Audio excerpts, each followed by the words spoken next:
বাংলাদেশের রাজনৈতিক পরিস্থিতি ঘোলাটে হচ্ছে। বিরোধী দল আন্দোলনে যাচ্ছে এবং গতকালকেই সেই ঘোষণা এসেছে।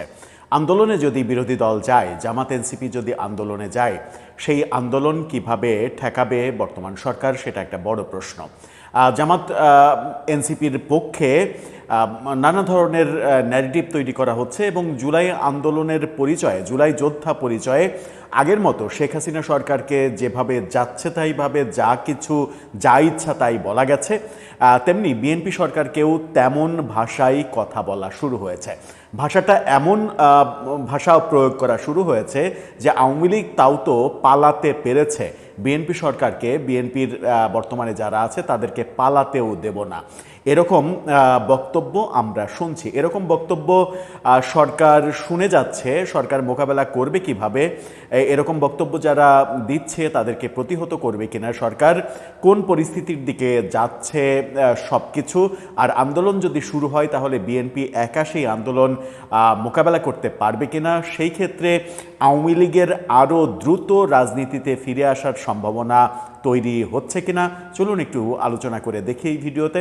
থাকবেন পলিটিক্স টিভির নিয়মিত আয়োজনে।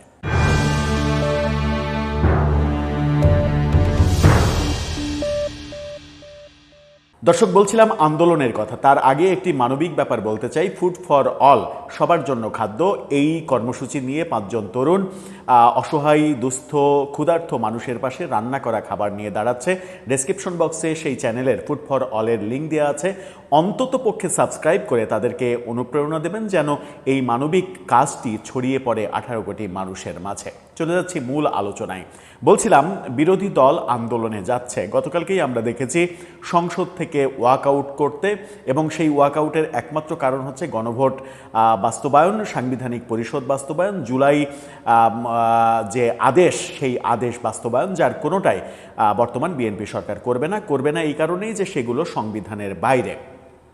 এটা মোটামুটি ঘোষণা হয়েছে এবং আজকে সংসদের খুবই গুরুত্বপূর্ণ একটা দিন। গতকালকে জামাতের আমির তিনি বলেছেন যে আগামীকালকেই দেখতে পাবেন আমরা কি করে।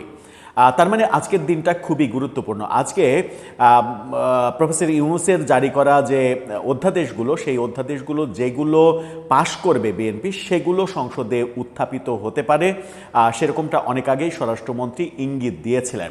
আজকে যদি বিরোধী দল এনসিপি এবং জামাতের প্রত্যাশা অনুযায়ী গণভোট, সাংবিধানিক পরিষদ গঠন, জুলাই সনদ বাস্তবায়ন আদেশ, এগুলো যদি উত্থাপিত না হয়, তাহলে আজকে সংসদে যোগ দিয়ে আবারও বিরোধী দল ওয়াকআউট করবে এবং ওয়াকআউট করে আজকেই আন্দোলনের ঘোষণা দেবে। গতকালকে জামাতের আমির যেটা বলেছেন সেটা বিএনপির জন্য একটা ভয়াবহ বার্তা হতে পারে। কি বলেছেন তিনি? কালের কণ্ঠের এই ফটোকার্ডটা দেখলেই বুঝতে পারবেন। সেখানে তিনি বলছেন, আন্দোলন ছাড়া আমাদের আর কোনো পথ নেই। অর্থাৎ তিনি বলতে চাইছেন যে সংসদে আমরা যাব, সংসদে যদি আমাদের প্রত্যাশা পূরণ না হয় তাহলে আমাদেরকে ভোট দিয়ে যে জনগণ সংসদে পাঠিয়েছে সেই জনগণের কাছে আমরা ফিরে যাব, জনগণকে সাথে নিয়ে আন্দোলন তৈরি হবে। এদিকে এনসিপি তাদের রাজনৈতিক দলের বিভিন্ন পেজ থেকে দেশে বিদেশে বিভিন্ন জায়গা থেকে গণ অভ্যুত্থান 2.0, জুলাই 2.0 এরকম ঘোষণা দিচ্ছে। এরকম ঘোষণা এনসিপি যখন দিচ্ছে, জামাত যখন আন্দোলনের ঘোষণাই দিয়ে দিয়েছে, এমন তো না যে গতকালকে জামাতের আমির এটা বলেছেন আগামীকালকেই দেখতে পাবেন আমরা কি করি, এরপরে বিএনপি ভয় পেয়ে তারা জামাত এবং এনসিপির দাবি মেনে নেবে, গণভোটের অধ্যাদেশ তারা পাশ করবে, সাংবিধানিক পরিষদ তারা গঠন করবে, এমন তো না। বিএনপি সেই পথে যাবে না।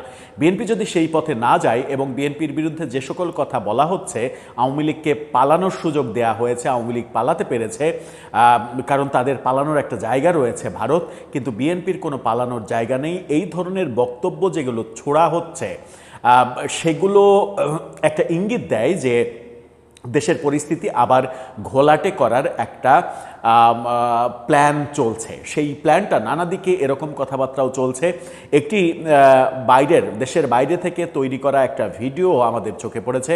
সেই ভিডিওতে দাবি করা হয়েছে যে আইএসআইয়ের একজন প্রতিনিধি বাংলাদেশে এসেছে, পাকিস্তান থেকে মালয়েশিয়া হয়ে বাংলাদেশে এসেছে এবং বাংলাদেশে জামাতপন্থী একজন আইনজীবীর সঙ্গে বৈঠক করেছে, পাকিস্তান দূতাবাসে রাত্রি যাপন করেছে, এরকম এরকম নানা খবর ছড়ানো হচ্ছে এবং সেই খবরগুলো ছড়ানোর মূল কারণ হচ্ছে যে আবারও দেশের পরিস্থিতি অস্থির করে তোলার একটা চক্রান্ত তৈরি হয়েছে। সেই ক্ষেত্রে বিএনপি সরকার কি সেটা মোকাবেলার জন্য প্রস্তুত আছে? আওয়ামী লীগের বিরুদ্ধে যে আন্দোলন, সেই আন্দোলন যে কোটা আন্দোলন ছিল না, সেটা যে সরকার বিরোধী আন্দোলন ছিল এবং তার পেছনে যে ডিপ স্টেটের একটা ভূমিকা ছিল, প্রফেসর ইউনূসের অনেক দিন থেকেই এটার যে একটা পরিকল্পনা ছিল, সেগুলো নানাভাবে গত 1.5 বছর কিংবা 1.5 বছরে তাদের সরকার যাওয়ার পরে তাদের উপদেষ্টাদের বক্তব্যে ডিপ স্টেট নিয়ে তাদের বক্তব্য, হাদি হত্যাকাণ্ডের সঙ্গে ডিপ স্টেট জড়িত, ডিপ স্টেট অন্তর্বর্তী সরকারকে অনেক দিন ক্ষমতায় রাখতে চেয়েছিল কিন্তু আমরা সেটা মাথায় নিইনি, এরকম নানা বক্তব্য নতুন করে মানে প্রমাণ হতে সহযোগিতা করছে যে এর আগে আওয়ামী লীগ সরকারের পতন এবং প্রফেসর ইউনূসের ক্ষমতা গ্রহণ, এটার পেছনে ডিপ স্টেটের একটা প্ল্যান ছিল। সেই প্ল্যানটা কি? ডিপ স্টেট কি আমেরিকার ডিপ স্টেট নাকি অন্য কোনো দেশের ভূমিকা ছিল, সেটা হয়তো সময়ই নির্ধারণ করবে। কিন্তু আবার নতুন করে যখন এরকম আলোচনা চলছে যে পাকিস্তানি আইএসআই প্রতিনিধি বাংলাদেশে আসছে, এসে নানা পক্ষের সঙ্গে মিটিং করছে, পাকিস্তান দূতাবাসে গুলশানে থাকছে, এই ব্যাপারগুলো যখন ছড়িয়ে দেয়া হচ্ছে, তখন কিন্তু আমাদের মনে আবার নতুন করে আতঙ্ক তৈরি হয় যে একটি সরকার, নতুন সরকার ক্ষমতায় আসলো, সেই সরকারকে কি স্টেবল হতে দেয়া হবে না? সেই সরকারকে উৎখাতের আবার কোনো পরিকল্পনা বাস্তবায়নের দিকে সব কিছু এগোবে? যদি তাই হয়, মানে একের পর এক এই ধরনের যদি সরকার পতনের দিকেই আমরা চলে যাই, মনোযোগ দিই, তাহলে আমাদের দেশটা পাকিস্তান আফগানিস্তান হতে খুব বেশি সময় লাগবে না। পাকিস্তানে এখন পর্যন্ত কোনো সরকার তার মেয়াদ পূরণ করতে পারেনি। সেরকম অবস্থা যদি এই 2024-এর পর থেকে বাংলাদেশে হতে থাকে, তাহলে বাংলাদেশের অবস্থাটা কোন দিকে যাবে? আর বাংলাদেশকে পাকিস্তান বানানোরই কোনো চক্রান্ত পেছন থেকে হচ্ছে কিনা, যে আন্দোলনের কথা বলা হচ্ছে সেই আন্দোলনের হুমকি না দিয়ে কিংবা আন্দোলন না করে সরকারকে অন্তত 5 বছর দেখা উচিত কিনা যে তারা কি করে, কিভাবে জনগণের প্রত্যাশা পূরণ করে, সেই সুযোগ না দিয়ে সরকারের বয়স মাত্র 1.5 বছর, 1.5 মাস, যখন 1.5 মাসের মাথায় আন্দোলন করে সরকার পতনের দিকে যাওয়া, এটা কি কোনো সুস্থ রাজনীতির ইঙ্গিত দেয়? আমরা কি অন্য কোনো পথে হাঁটছি? যে প্ল্যানিংটা শুরু হয়েছিল 2024-এর জুলাই আগস্টে শেখ হাসিনা সরকারের পতনের প্ল্যানিং দিয়ে, সেই প্ল্যানিংটা কি এখনও বাস্তবায়িত হয়নি? মানে সেই প্ল্যানিংটা যাদের স্বার্থে তৈরি করা হয়েছিল, তারা রাষ্ট্র ক্ষমতায় যে কোনোভাবে আসতে চায় কিংবা তারা পেছন থেকে বিভিন্নভাবে ভূমিকা রাখতে পারে। যেমন আসিফ মাহমুদ সজীব ভুঁইয়া ডিপ স্টেটের কথা বলেছেন। এই ডিপ স্টেট কারা? কারা বাংলাদেশের রাজনৈতিক অবস্থাকে অস্থির করতে চায়? কারা প্রফেসর ইউনূসকে অনেকদিন ক্ষমতায় রাখতে চেয়েছিল? কারা আবার নতুন একটা সরকার ক্ষমতা নেওয়ার পরে 1.5 মাসের মাথায় আবার একটা আন্দোলন যেন চাঙ্গা হয়, সেটা পেছন থেকে কারা চাইছে?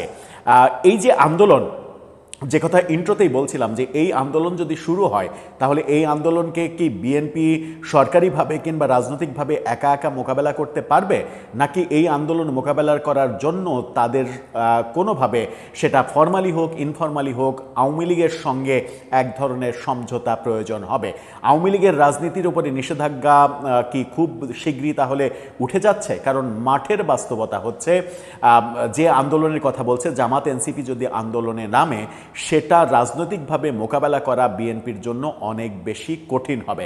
সেই ক্ষেত্রে আওয়ামী লীগের সঙ্গে আনঅফিসিয়ালি, মানে যে ভোটের সময় যে আনঅফিসিয়ালি একটা সমঝোতা আমরা দেখেছি, সেই সমঝোতা যদি এখন আবার হয়, তাহলে তাদের পক্ষে ব্যাপারটা মোকাবেলা করা সহজ হবে। সেই পথে বিএনপি যাবে, নাকি বিএনপি মনে করবে যে না, আওয়ামী লীগকে ফিরতেই দেওয়া হবে না, আমরাই যথেষ্ট এদের আন্দোলন ঠেকানোর জন্য? কোন পরিস্থিতি তৈরি হচ্ছে? দর্শক, আপনার কাছে কি মনে হয়? পরিস্থিতি ঘোলাটে হওয়ার যে আবহাওয়ার পূর্বাভাস আমরা দেখছি, সেটা কোথায় গিয়ে ঠেকবে? আপনার মতামত জানিয়ে লিখতে পারেন আমাদের কমেন্ট বক্সে।